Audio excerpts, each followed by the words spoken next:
What's going on, guys? It is Red Leaf Tech here, and I do apologize for some of the absences I've had between videos. I am a high school student and I also have a part-time job, so doing this whole YouTube thing is kind of difficult to keep going on a weekly basis, but that is my goal. I want to try to get videos out approximately once a week. Hopefully I can have content every week, but yeah, with that said, we're going to get right on into this video.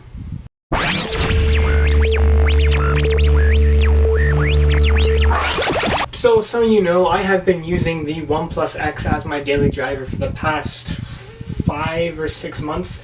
And again, being a high school student and having a part-time job, money is somewhat hard to come by. So getting very expensive devices like, $900 Samsung Galaxy S7s is going to be a bit difficult. So when I have an opportunity to try out a new phone, I'm going to seize that opportunity.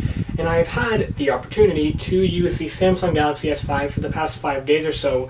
And with that, I'm going to give a little impression video. I guess it's going to be the Samsung Galaxy S5 2 years later. So my initial impressions with this phone were meh. I mean, if this was 2 years ago and this phone had just come out, I may have been a bit more excited for this phone, but I've always wanted to try out a Samsung device and see what the whole hoopla is about TouchWiz. I've never been a huge fan of the aesthetics of what Samsung is going on with their software, but to be completely honest with you, I didn't mind it. I have got this guy up to Android version 5.1.1 Lollipop, and the experience has been quite smooth. There has been a couple hiccups, and the one thing I have found about this phone is that when it's going well and it's running smoothly, it is quite fast. I mean, I am very impressed with how quick it is, but the second it starts to hiccup, it starts to get really bad. Like, switching between apps takes seconds on end. It starts to lag up a lot, and that's something I don't really like and something I don't find in my OnePlus X very much. Also, for those of you who this matters to, I'm going to run down some specs for you. It's rocking the Snapdragon 801 with 2GB of RAM, a 16 megapixel rear-facing camera, and the Adreno 330 GPU, making it a somewhat quick smartphone in terms of today. I mean, that those 2 gigs of RAM do take a hit with Android Lollipop and all of the stuff that's running behind the hood, so that may be why I'm experiencing some lag in places, but yeah, those are just some specs for you to remember. Now, one thing about every smartphone that I like to look into is the build quality, because really how a phone is built is going to affect every user's experience with that phone. For example, the OnePlus X glass metal build, well, carbon fiber with my debrand skin, feels very nice in the hand. It makes me enjoy the phone just a bit more, whereas with the Galaxy S5, the back and sides are plastic, and it's really weird because the sides have this really faux metal kind of look, almost looks like chrome. Not a huge fan of that, but yes, the back is plastic with this sort of dimpled backing to it.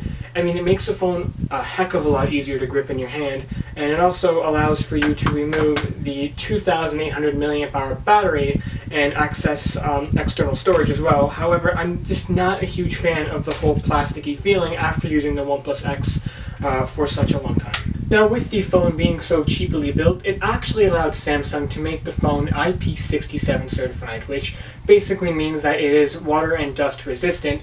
Water resistant for in 15 centimeters of water for up to 1 minute. So if you live in a climate that gets lots of rain, or you just like washing the dishes and using your phone at the same time, Samsung has got you covered, but I wouldn't take it swimming. Now, one gripe I have with the phone being water and dust resistant, which is a great technology, it should be put in every phone. Phones should be water resistant, that's the bare minimum. But Samsung took a kind of weird path with this, because there's this friggin' flap on the bottom of the phone that you have to pull out whenever you want to charge it, and it can get kind of annoying when you're trying to get a quick charge or you can't get it open because you have short little man nails like me. Yeah, I don't like this, Samsung. Thank you for not doing this ever again. This was bad, very bad.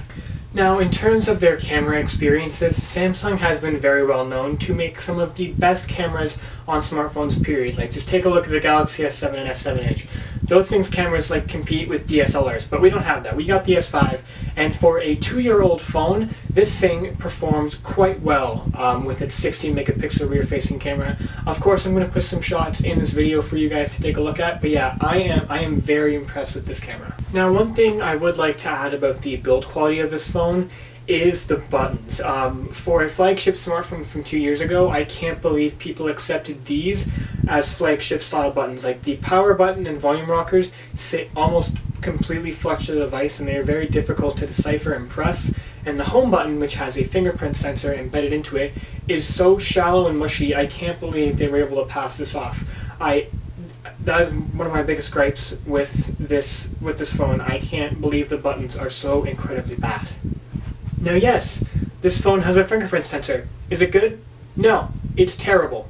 You have to essentially swipe your finger across the bottom of the display very, very sensually, which I don't really like, and it barely works half the time. You have to use two hands to kind of do the motion, whereas with iPhones or even the Galaxy S7, you just have to tap the home button and then you put your finger there and it's done. But this is not a fingerprint sensor, Samsung. I have no idea what they were thinking with this. Now, just to touch on some of the software features of this phone, basically Samsung's philosophy is just shove everything and anything in the kitchen sink into their phones to make people love them.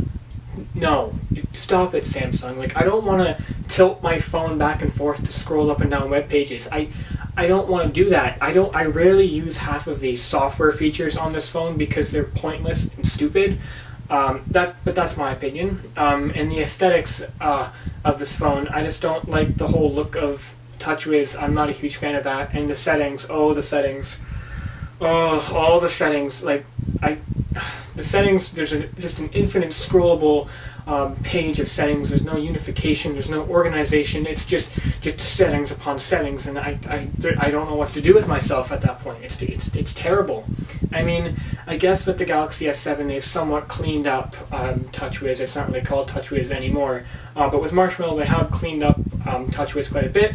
But on the Galaxy S5 it is not worth it. I do not like the aesthetics of the software whatsoever. I mean, at least you can install third-party launchers. I have Nova Launcher Prime on mine, just to make it just a bit more stock Android-like, because the TouchWiz Home launcher, like, you can only keep the app drawer on the far right side, because, like, I don't know why. I want to be able to put it in the center where it belongs, because if anyone knows Android, you put that app drawer in the center. But no, Samsung's like, you're keeping it on the right. So that's why I am very thankful for third-party launchers, because I don't think I would be able to handle this phone without Nova Launcher. Anyways, guys, that is the Samsung Galaxy S5 2 years later. Is it worth buying?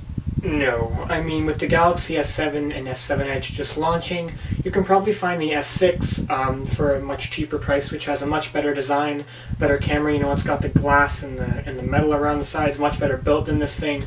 I would strongly urge you not to buy this phone now. It's 2 years old. It's really not worth it.